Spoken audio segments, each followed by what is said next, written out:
Chers fiancés, nous voici à la quatrième étape de votre cheminement. Le but est toujours le même, vous permettre d'échanger à partir de quelques questions inspirées de l'alliance de Dieu avec les hommes, telle qu'elle nous est rapportée dans l'histoire biblique. Alors, nous l'avons vu, Dieu a fait alliance avec le peuple d'Israël. Il s'est occupé de ce peuple, il a veillé à sa libération de l'esclavage en Égypte et à son bonheur en terre de Canaan. Il lui a été fidèle. En retour, Israël a cherché la volonté du Seigneur, il l'a loué, remercié. Voilà, mais le projet d'alliance de la part de Dieu ne s'arrête pas là.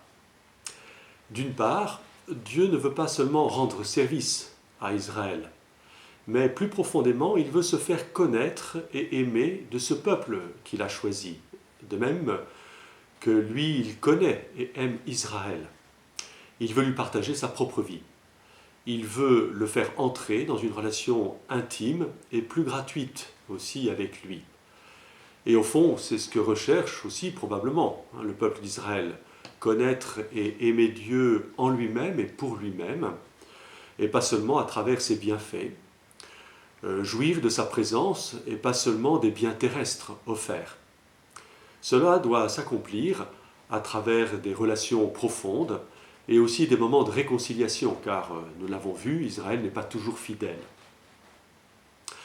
D'autre part, cette alliance de Dieu avec le peuple d'Israël doit s'étendre à tous les hommes et ne pas se limiter seulement à ce peuple particulier qu'est Israël. C'est la volonté du Seigneur, une volonté que le peuple juif aura du mal à admettre. Il faut qu'Israël élargisse ses horizons, qu'il ne soit pas replié sur son lien privilégié avec Dieu et sur des rites particuliers, enfin liés à une culture particulière. Dieu veut faire alliance donc avec tous les hommes. Ce projet d'alliance imaginé par Dieu se réalise pleinement dans la personne de Jésus. Jésus est le Fils de Dieu fait homme. En Jésus, Dieu lui-même s'approche des hommes. Par sa mort sur la croix et sa résurrection, Jésus réconcilie les hommes pécheurs avec Dieu et il les fait entrer en pleine communion avec le Seigneur. Voilà, Dieu aime et connaît les hommes et en Jésus, il fait en sorte que les hommes puissent le connaître intimement et l'aimer profondément. L'union, l'alliance des hommes avec Dieu se réalise en plénitude en Jésus. Alors, maintenant, qu'est-ce que cela suggère pour votre alliance, chers fiancés? Alors, plusieurs choses, me semble-t-il. Tout d'abord, l'appel à une communion personnelle entre vous.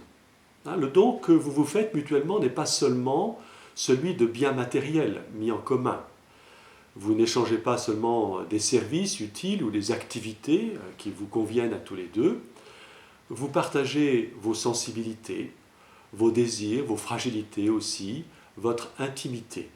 Vous êtes appelés à vous connaître et à vous aimer mutuellement. Cela vous change intérieurement et cela engage une fidélité forte et un respect profond entre vous. On le voit, l'alliance matrimoniale est pour une communion des personnes entre elles, pour une connaissance et un amour qui s'approfondissent au fil du temps entre les époux, et aussi pour un progrès de chacun à travers la relation d'accueil et de don. Aussi, voilà la question, quelle est votre conception de l'union que vous formez? Est-ce de l'ordre de l'association d'intérêts mis en commun ou de l'ordre de la communion interpersonnelle? Que voyez-vous comme échange entre vous au-delà de l'utile et de l'immédiat? Quel changement intérieur aussi produit déjà en chacun de vous votre lien d'amour appelé à grandir encore? Voilà donc une première série de questions. D'autre part, on vient de le voir, l'alliance de Dieu avec Israël n'est pas au seul bénéfice de ce peuple d'Israël. Elle est aussi pour toute l'humanité et elle doit avoir donc un certain rayonnement.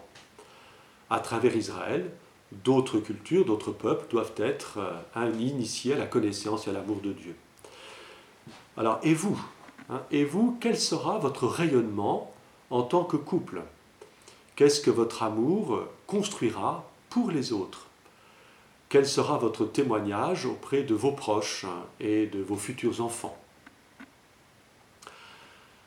Enfin, votre vocation profonde à chacun de vous deux, comme tout être humain, c'est de rencontrer Dieu, de le connaître et de l'aimer, de jouir un jour de sa présence et de sa vie sans fin. Aussi, quelle place votre recherche de Dieu a-t-elle dans votre vie personnelle à chacun? Que partagez-vous entre vous à ce propos, à propos de la foi en Dieu, de l'Évangile, de ce que nous inspire Jésus? Voilà. Comment voyez-vous l'éducation chrétienne de vos futurs enfants?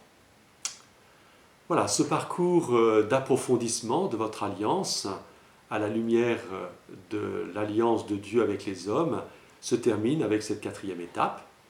J'espère qu'il vous aide. À nouveau, bonne réflexion personnelle et bon échange entre vous. N'hésitez pas à noter des questions si vous en avez. À bientôt pour y répondre et pour échanger en petits groupes sur vos découvertes.